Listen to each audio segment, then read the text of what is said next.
Bienvenue à tous dans ce journal du week-end. Actualité oblige, ultime étape de la tournée africaine du président français Emmanuel Macron a rencontré ce samedi 4 mars 2023 au Palais de la Nation son homologue Félix Antoine Tshisekedi. Les deux chefs d'État ont tenu une conférence de presse très largement consacrée à la crise dans l'Est de la République démocratique du Congo. Claude Boloy. Le pillage à ciel ouvert de la République démocratique du Congo doit cesser. Ni pillage, ni balkanisation, ni guerre, a martelé le président français Emmanuel Macron au cours d'une conférence de presse commune avec son homologue congolais Félix Antoine Tshisekedi samedi 4 mars 2023 à Kinshasa. Ces derniers venaient de déplorer l'agression injuste et barbare dont son pays est victime. La RDC accuse le Rwanda de soutenir la rébellion du M23 qui s'est emparée depuis l'année dernière des vastes pans des territoires de la province du Nord Kivu, région riche en minerais. Des experts de l'ONU ont corroboré ces soutiens à plusieurs chancelleries occidentales, l'ont dénoncé bien que Kigali s'en défende. Le ministère français des Affaires étrangères a également condamné ce soutien, mais Kinshasa estime que ce n'est pas suffisant, attendant de Paris des mesures concrètes et des sanctions contre Kigali.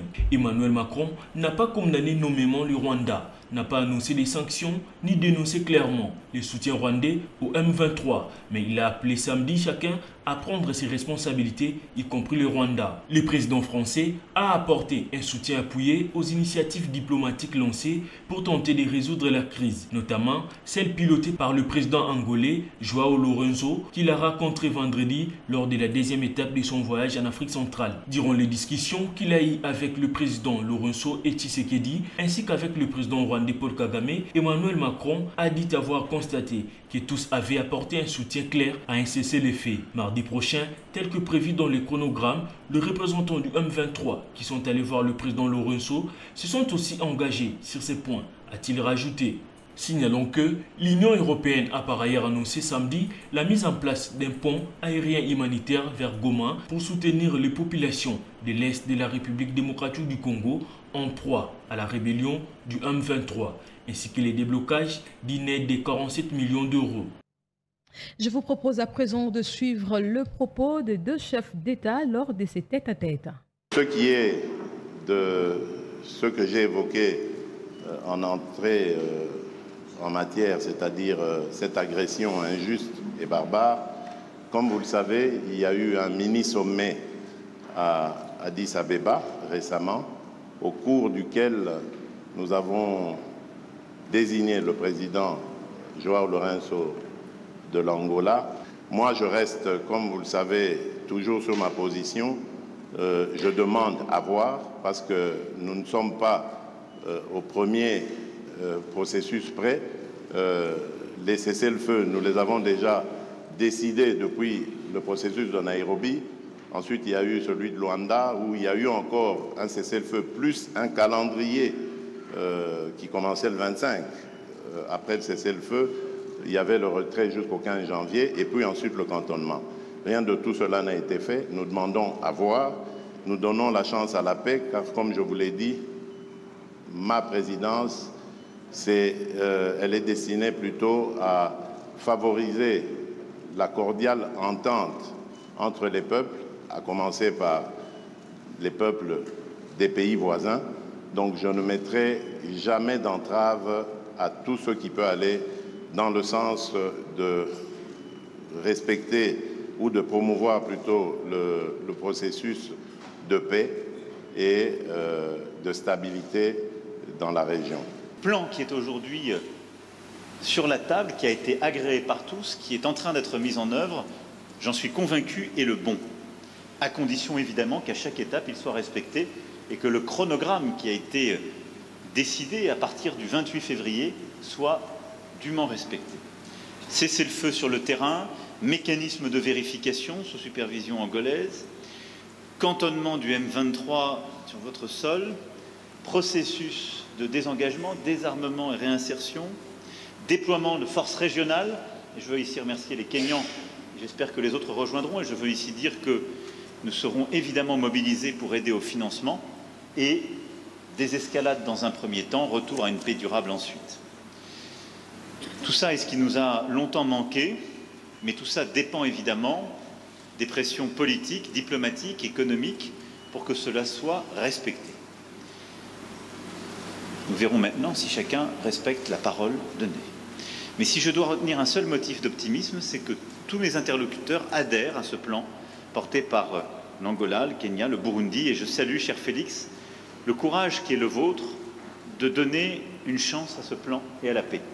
Avec une exigence légitime, c'est que tous ceux qui s'y engagent respectent la parole donnée, les rendez-vous, les dates et l'effectivité des choix pris, des promesses tenues. Toujours dans le cadre de la visite d'Emmanuel Macron à Kinshasa, un accord de coopération en matière de santé a été signé entre la République démocratique du Congo et la France pour soutenir la recherche scientifique dans le domaine santé. Regardez.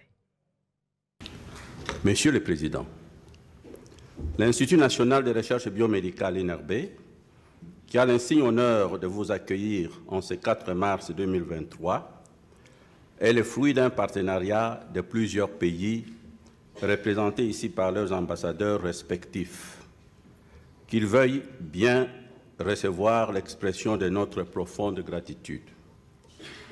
La création et le développement de l'INRB étaient liés à des opportunités que nous avons su exploiter à bon escient. En effet, le tout avait commencé par la volonté politique du président Mobutu de créer un institut national de recherche médicale à l'instar de l'Institut Pasteur de Paris et de l'Institut de médecine tropicale d'Anvers qu'il venait de visiter en 1975. Nous avions le privilège d'être alors à la tête de la commission ad hoc chargée d'établir les termes de référence de la création d'un Institut national de recherche médicale, dont la construction sera confiée plus tard à la coopération française. L'émergence du virus Ebola en 1976 et du VIH-Sida en 1983 renforça davantage la conscience nationale de doter les pays d'un laboratoire de recherche biomédicale qui sera inauguré le 8 décembre 1984 par le président Mitterrand lui-même et le premier commissaire d'État, le citoyen Kengo Wa Dondo. Changeons de registre pour nous rendre en province où le chef de l'État Félix Antoine Tshisekedi a accordé le vendredi 3 février la grâce présidentielle à 20 détenus de la prison centrale de Mambasa dans la province de l'Ituri, rapporte de sources de la nouvelle société civile locale. Le coordonnateur de cette structure citoyenne, Maître John Vouleverio, affirme que la plupart des bénéficiaires de cette grâce présidentielle étaient poursuivis pour de fins bénins. La nouvelle société civile salue cette libération qui rentre dans le cadre du désengorgement de la prison de Mambasa. Elle regrette néanmoins que l'exécution de l'ordonnance a connu un très grand retard pour la prison de Mambasa. Ainsi, John Vouleverio appelle les bénéficiaires à mieux se comporter dans la communauté afin de ne plus tomber dans des erreurs qui peuvent les ramener en prison. Notez que sur le 20 prisonniers graciés par le président Tshisekedi, seuls 19 d'entre eux ont été libérés. Un autre a vu sa peine réduite.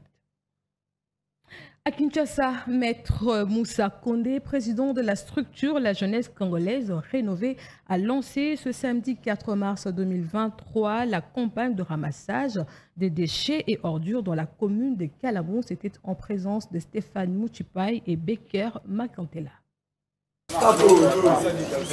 Dans le cadre de lutte contre l'insalubrité devenue monnaie courante à Kinshasa, capitale de la République démocratique du Congo, précisément dans la commune de Kalamou, que le responsable de la structure Jeunesse Congolaise Rénovée, Maître Moussa Mondo, a sensibilisé les jeunes de son entité ce samedi 4 mars 2023 autour de 7 heures pour lancer la campagne de ramassage des déchets et ordures dans quelques avenues du quartier Matungé. Balais, bêches et râteaux à la main, ces jeunes, sous les guides de Moussa Condé, se sont mis au travail. Selon l'initiateur de cette opération, il était question de sensibiliser la jeunesse congolaise au patriotisme, mais aussi à contribuer au développement de cette commune urbaine à travers les travaux d'assainissement. Je pense que la raison valable pour laquelle nous avons essayé de lancer cette campagne de ramassage des déchets, ainsi que les ordures, les mondistes dans les différentes maisons.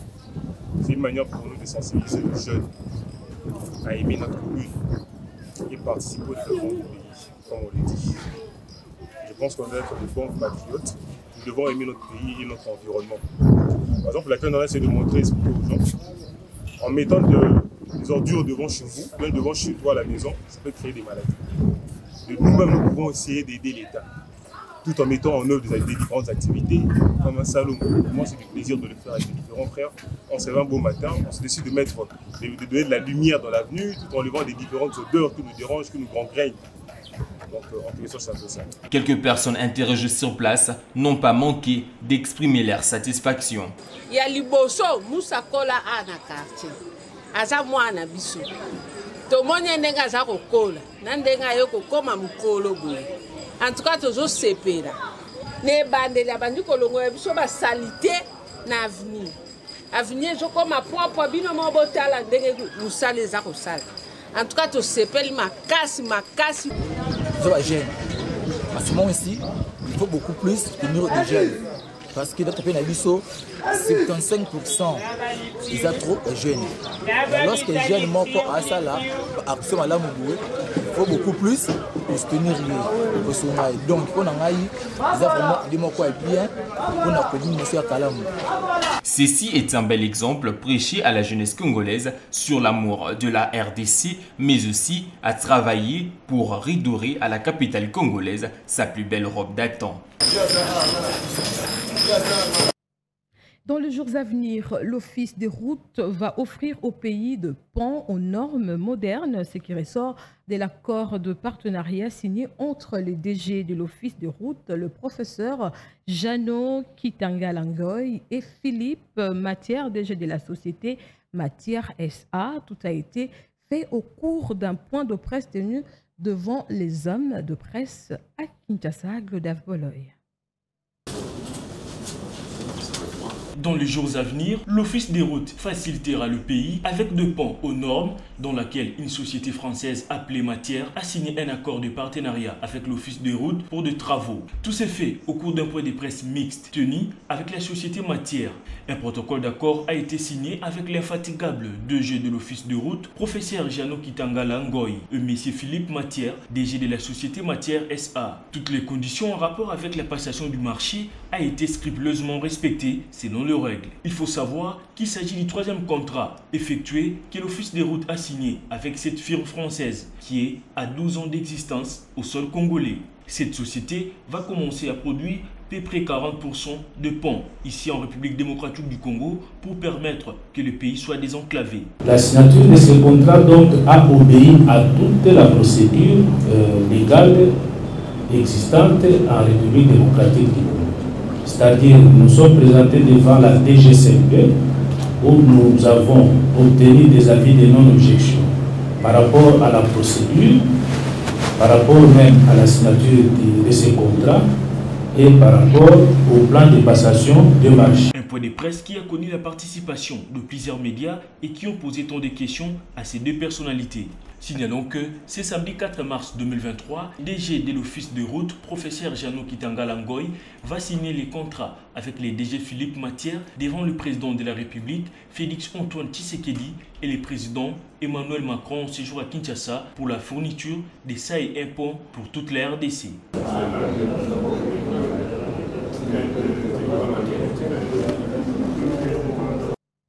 Ouvrons à présent la page rétrospective de la semaine. Dans ce journal, oui, vous le savez, le président angolais João Lorenzo a, au cours d'une interview à la RFI, affirmé chercher à obtenir un nouveau cessez-le-feu avant de passer à la démobilisation de forces du M23 et leur réinsertion dans la société. Regardez.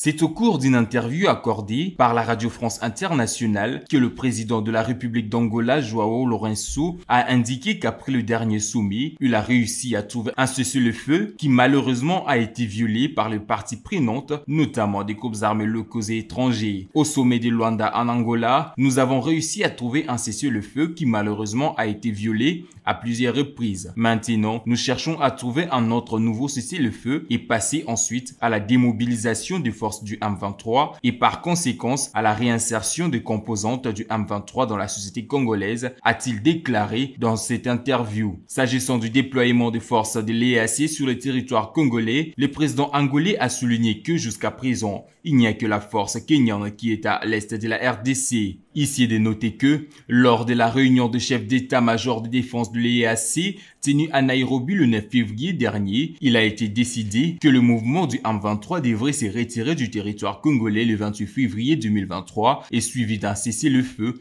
immédiat par toutes les parties prenantes, y compris des groupes armés locaux et étrangers. Jusqu'à présent, le mouvement pro-rwandais n'a toujours pas quitté les territoires congolais. Sommet de Libreville sur les forêts, le Premier ministre Jean-Michel Sama Lukonde, présent à ces assises, a porté haut la voix de la République démocratique du Congo sur les questions de protection de l'environnement, de paix et de sécurité dans l'est du pays. Stéphane Mouchipaï. Au nom du président de la République, Félix-Antoine Tshisekedi Tshilombo, le Premier ministre Jean-Michel Sama Lukonde a pris part jeudi 10 mars 2023 au sommet consacré aux forêts du bassin du Congo portant sur les thèmes One Forest Summit. Une des retombées de ces sommets est que la France a promis 100 millions d'euros pour améliorer les actions de préservation des forêts et de la biodiversité dans le bassin du Congo. Le chef du gouvernement congolais a fait savoir qu'il a profité de cette occasion pour faire entendre la voix de la République démocratique du Congo sur toutes les questions ayant trait à la protection de l'environnement et de la biodiversité. Sama Lukonde a mis un accent particulier sur l'agression de la RDC par le Rwanda sous couvert du M23 à travers une guerre qui porte atteinte à la biodiversité dans les différents parcs dont regorge le pays. Nous sommes rendus à Libreville en représentation de son Excellence Monsieur le Président de la République ici au Gabon pour ce One Forest Summit où, à l'initiative de la France et du Gabon, il était question d'avoir des échanges sur les questions environnementales, notamment la question des protections des forêts, de la biodiversité, mais aussi le développement économique sur base de l'agroforesterie et les financements innovants qui étaient au cœur des questions qui devaient se discuter. Ça s'est fait sous forme de panel où nous devions avoir des échanges avec non seulement les responsables des ONG qui sont en charge de la protection de la biodiversité, mais aussi les privés qui travaillent dans le secteur environnemental et les financiers qui sont aussi supportés pour apporter des solutions à ces questions des populations autochtones qui cherchent des compensations du point de vue de leur implication sur la protection des forêts. Ici est de noter que le Premier ministre congolais Jean-Michel Sama Lukonde a aussi relevé le bien fondé de la détermination du chef de l'État qui tient à ce que la RDC participe à tous les forats où se discutent les questions environnementales, particulièrement les interactions entre les scientifiques, les politiques et les privés qui financent les actions dans ces secteurs.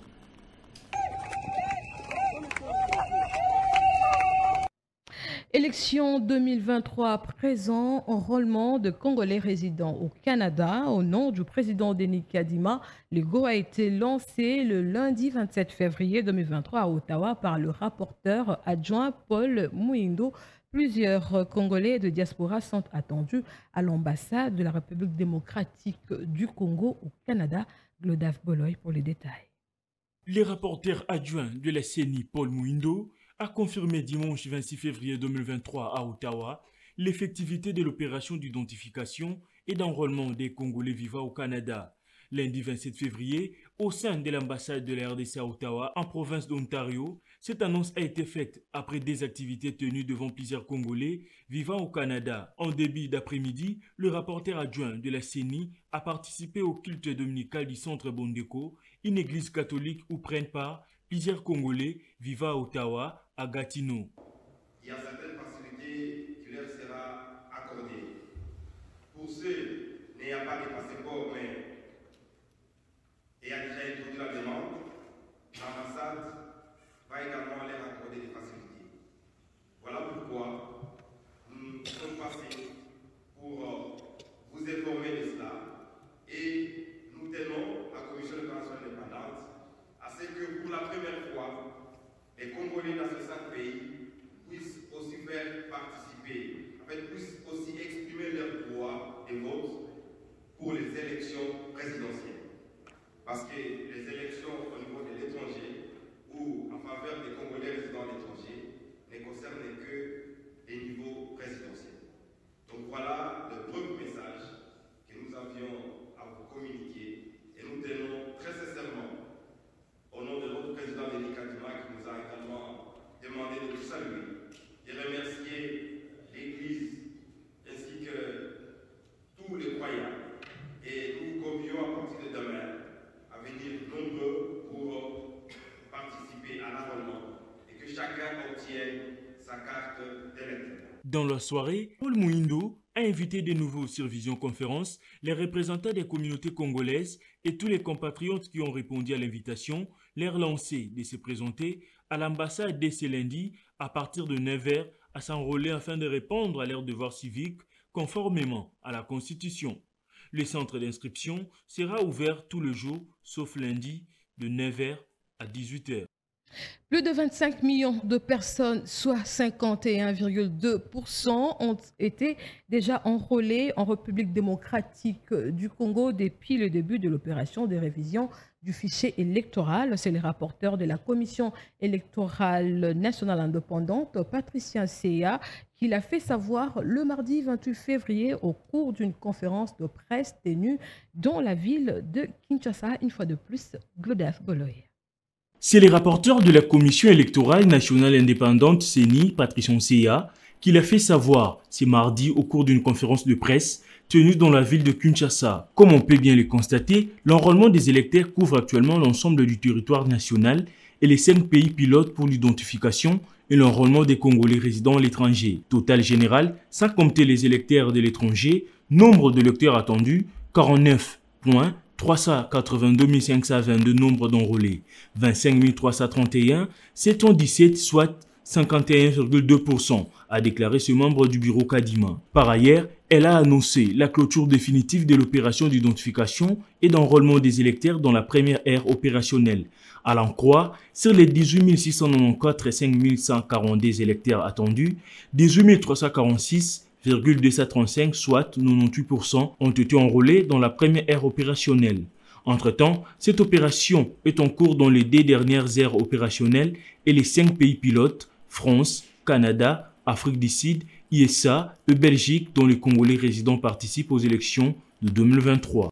Et sachez également que le directeur de cabinet du Premier ministre Jean-Michel Sama Lukonde, Paul Gaspard Ngondakoy, a séjourné en territoire de Yaouma dans la province de la Tchopo où il a été accomplir son devoir civique en s'enrôlant. Suivez. Il a annoncé le dimanche 12 février 2023 lors d'un meeting de veille de conscience à Kinshasa. Le professeur Paul Gaspard Ngondakoy a obtenu sa carte d'électeur le dimanche 26 février après avoir été identifié et enrôlé dans un centre d'inscription de la Commission électorale nationale indépendante dans cette partie de la République. Se confiant à la presse, le directeur de cabinet du Premier ministre s'est dit heureux d'avoir accompli son devoir civique qui lui offre aujourd'hui la possibilité de devenir à la fois électeur et éligible. Il a saisi cette occasion pour lancer un vibrant appel aux filles et fils de la Tchopo en général et ceux de Yaouma en particulier à se faire enrôler massivement en vue des scrutins de 2023 qui pointent à l'horizon. Je suis satisfait parce que, comme je l'ai annoncé avant de quitter Kinshasa, je suis venu ici à Yaouma, mon territoire d'origine, pour m'enrôler et donc avoir ma carte d'électeur. Je viens d'accomplir mon devoir civique.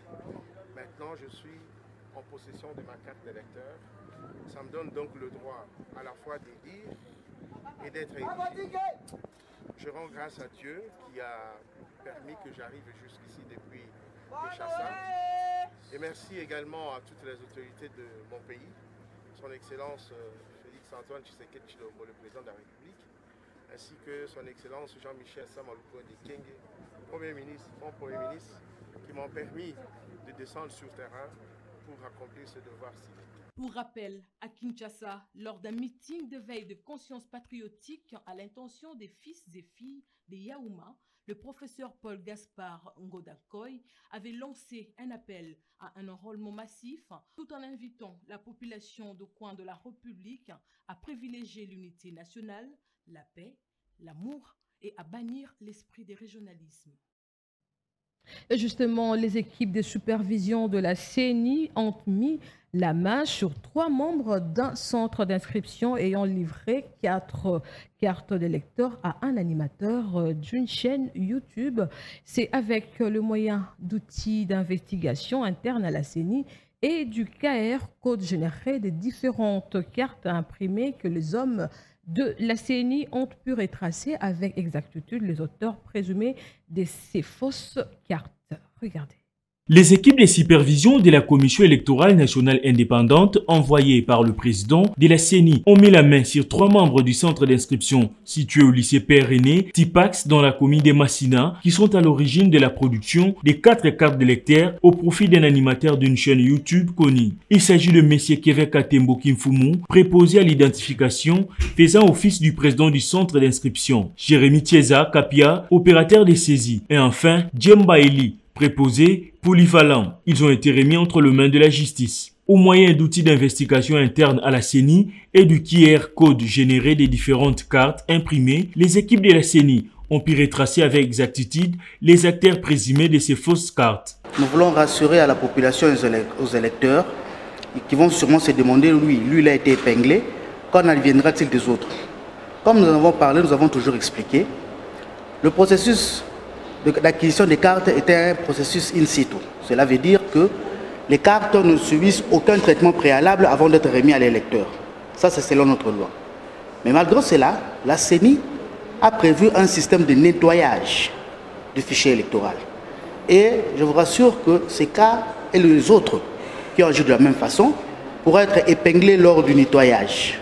Donc ces cas-ci et les autres cas qui ont essayé d'agir comme lui l'a fait seront épinglés dans la base de données lors de la déduplication. On pourra comprendre, on pourra voir clairement que ces photos que vous voyez devant vous ne sont pas des photos réelles, ne sont pas des photos animées. Ce sont les photos des photos. Donc on a pris une photo en photo. Le système va pouvoir le détecter et il sera radié automatiquement de la base de données. Rappelons par ailleurs que s'enrôler plus d'une fois est une infraction.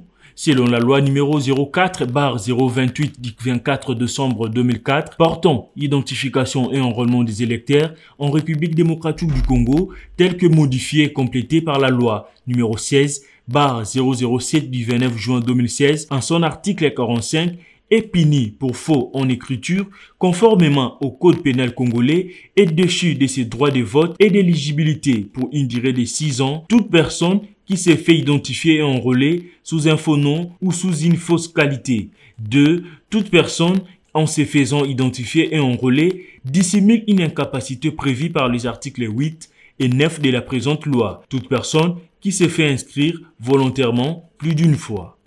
Maître Sage Moubembe, ministre en charge de l'entrepreneuriat, moyennes et petites entreprises, a eu un tête-à-tête dans son cabinet de travail avec une délégation de la Banque mondiale sur la promotion de l'entrepreneuriat féminin en République démocratique du Congo. C'était le jeudi 2 mars 2023.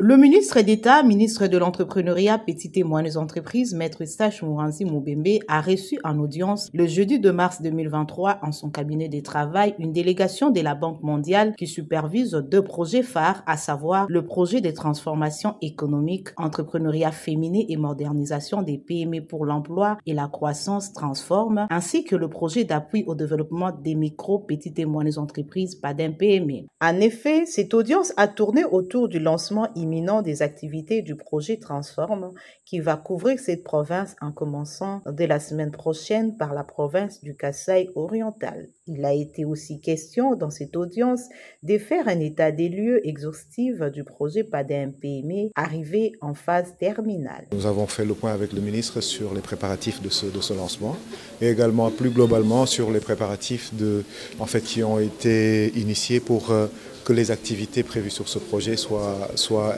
effectives le plus vite possible. C'est un projet pour nous très important pour étendre et mettre à l'échelle l'appui aux jeunes entrepreneurs pour la création de nouvelles entreprises, pour aussi l'appui aux PME qui sont potentiellement exportatrices et qui devraient mettre à l'échelle leurs activités au niveau de technologie, mais également aux femmes. On sait que la journée de la femme approche et on est très content d'être là pour le lancement de projets qui appuient surtout les femmes entrepreneurs juste avant la journée de la femme.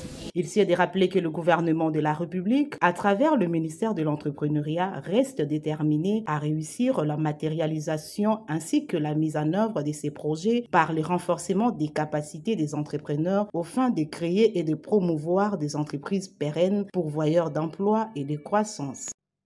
Projet de formation de médecins congolais en chirurgie anesthésique et trauma était au centre des échanges entre les ministres de Santé publique, Hygiène et Prévention, le docteur Jean-Jacques Mbungani et une délégation des experts australiens en faveur de médecins congolais basés à l'est du pays. Reportage.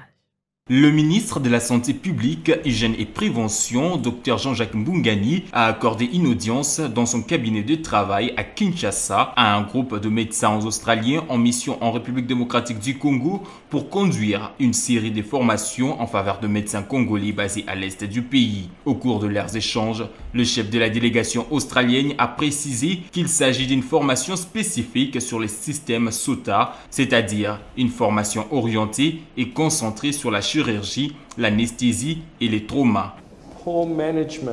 Nous voyons beaucoup de catastrophes, spécialement abdominales, puisque la plupart des médecins qui s'occupent de ces problèmes dans la zone rurale n'ont pas été suffisamment entraînés pour le faire.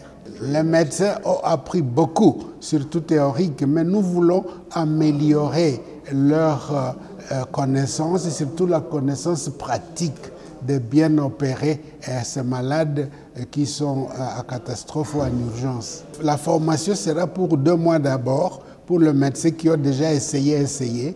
Et alors, on va chaque fois recycler les médecins de différentes provinces et on pourra chaque fois améliorer leur qualité et ils vont chaque fois poser des questions et voir comment on les fait mieux au fur et à mesure qu'ils passent dans le cycle de formation.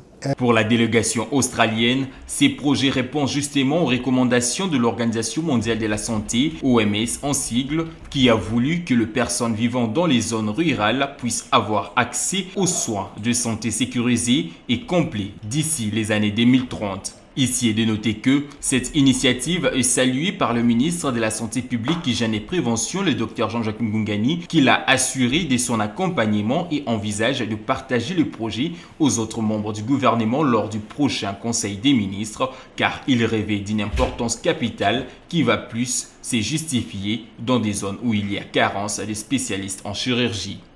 En pleine vacances parlementaires, la députée nationale Tatiana Pembe-Luemba, élue de la Tchangou, a sillonné quelques quartiers de la commune d'Ndjili. Il était question de répondre à l'appel de ses électeurs en détresse et de les sensibiliser à rejoindre le navire de la fondation Tosungana qui reste très proche de la population. Stéphane Mouchipai, Amani Amissi.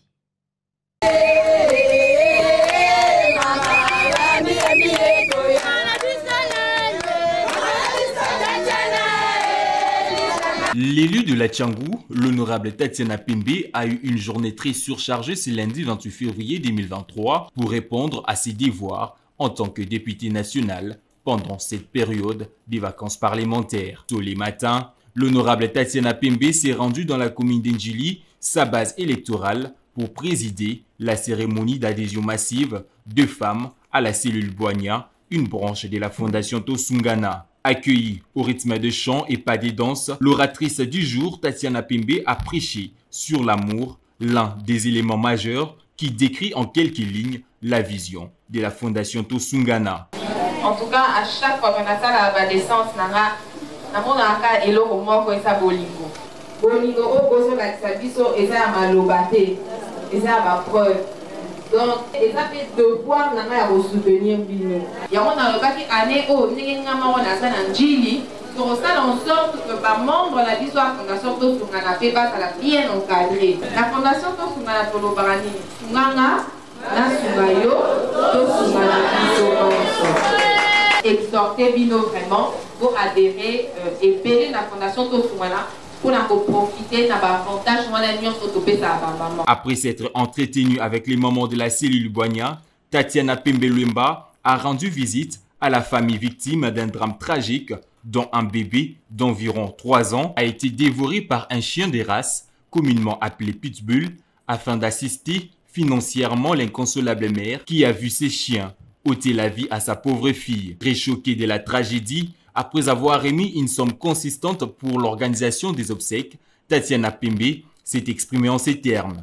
Toyaki ko assister dès qu'on a vu ça à moi si ou ya bungisa ki moi anaye en tant que maman parce qu'on a peine à peine bana donc je pense que liwa boeza liwa moko oeza pasi ya kundimila na ko exhorter bande qu'on a vu so ebele oyo ba hébergaka ba mvoa ya modèle à pitbull parce qu'il faut voyez que pitbull a déjà un instant moko est très agressif si vous n'avez pas les moyens parce que on a beaucoup de modèle, il faut que ça la peine, pas moyen pour dresser bango. Et tant bien même que dresser à bamboana, ils allaient pas si que à un certain moment, bayo que la paix va mettre na bango. Donc mes sincères condoléances na deko ya biso, mes sincères condoléances na famille ou est ni kama modèle wana et toza wana toujours qu'on a assister au niveau ya Tchangou. Pour clôturer sa journée, l'élu de la Tchangou a foulé le sol du quartier 9 dans la même commune de Ndjili où elle a eu des moments d'échange fructueux avec les femmes maraîchères après un accueil chaleureux que ces dernières lui ont réservé.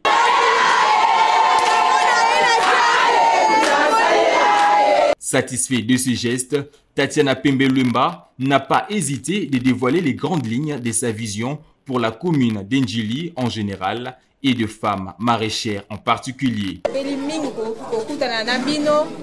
Un grand merci pour l'accueil au Bozola Kisangai. On a 2023. Action honorable Tatiana Roussala et Rosala Kakananji. Poursuivant son élan, Tatiana Pembe-Lumba a visité un jeune homme victime d'un accident de circulation abandonné à son triste sort où l'élu de la Tchangou a promis la prise en charge de ces derniers. Ainsi, se clôture donc cette journée riche en travail pour l'élu de la Tchangou qui n'aménage aucun effort pour venir en aide de ses électeurs de cette région de la capitale congolaise.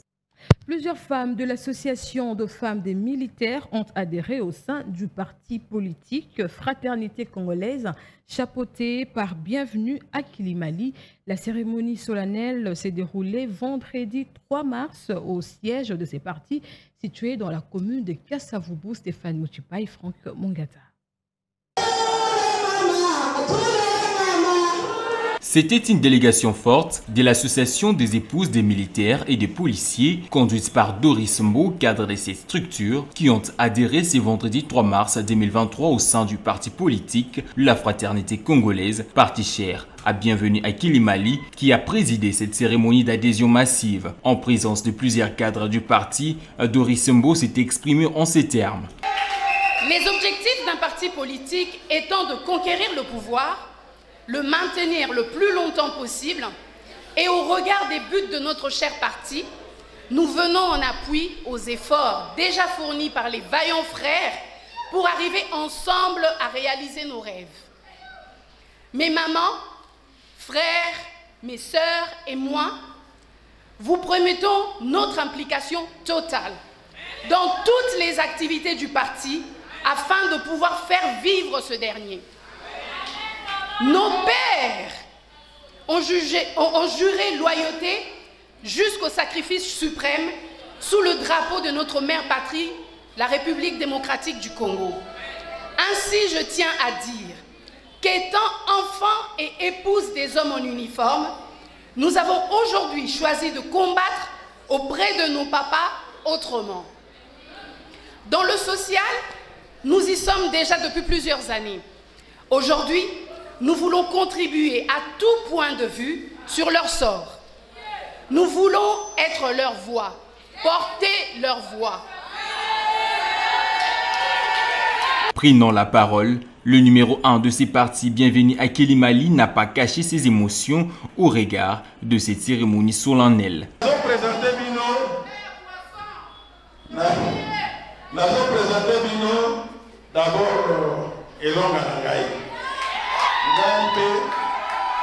D'abord, bienvenue à Kélimali. Moi, je suis soldé solo. Nakoli nakati ya temps. Papa n'engage qui s'est. Ici, il est précisé que le parti politique La Fraternité Congolaise poursuit sa vision de la social-démocratie qui place l'homme congolais au centre de toute priorité.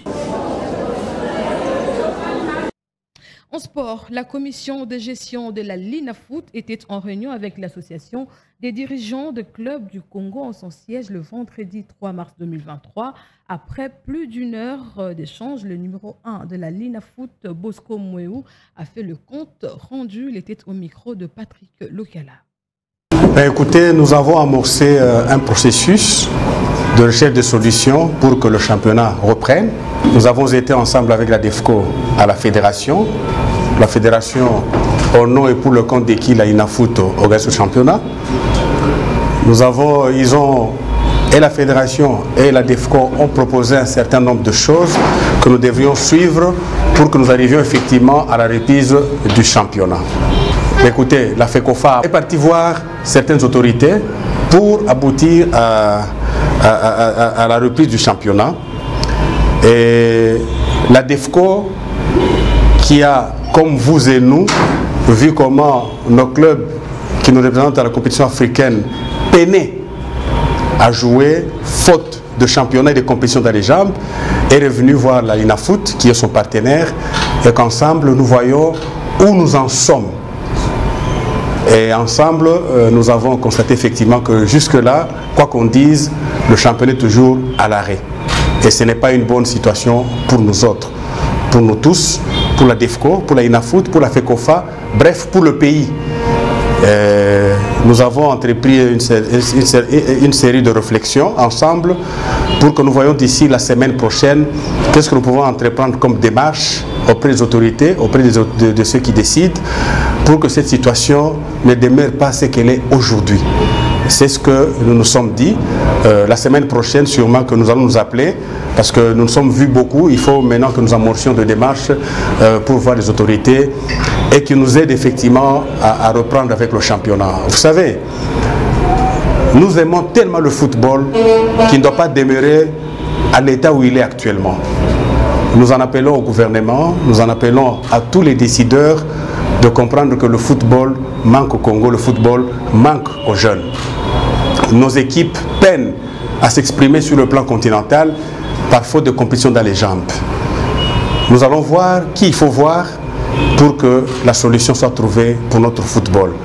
Et puis, en prévision de la nouvelle saison qui va bientôt s'ouvrir, la Fédération congolaise de roller a évalué avec ses entités subdélégateurs les activités de la saison dernière et se fixe les objectifs pour la nouvelle saison qui se profile à l'horizon. Une fois de plus, Patrick Lokala.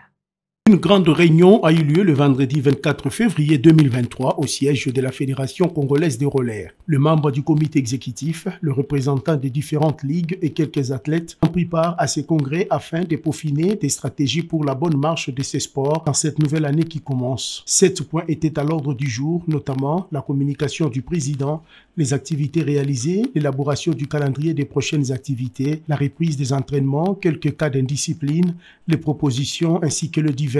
Au sortir de cette rencontre, tout le monde est satisfait. Bien avant cela, le comité exécutif, représenté par la vice-présidente Chantal Safou et du secrétaire général Roland Issou, a eu un entretien avec le président des ligues sur la pratique des rollers dans ces différentes parties du pays. C'est dans une ambiance bon enfant que cet échange s'est déroulé à la grande satisfaction du premier vice-président de la Ligue du Haut-Katanga, chargé de l'organisation, qui profite de l'occasion pour parler de la santé de cette discipline dans sa province. En tout cas, la santé de la discipline dans notre province, il se porte bien, pour ne pas dire très bien.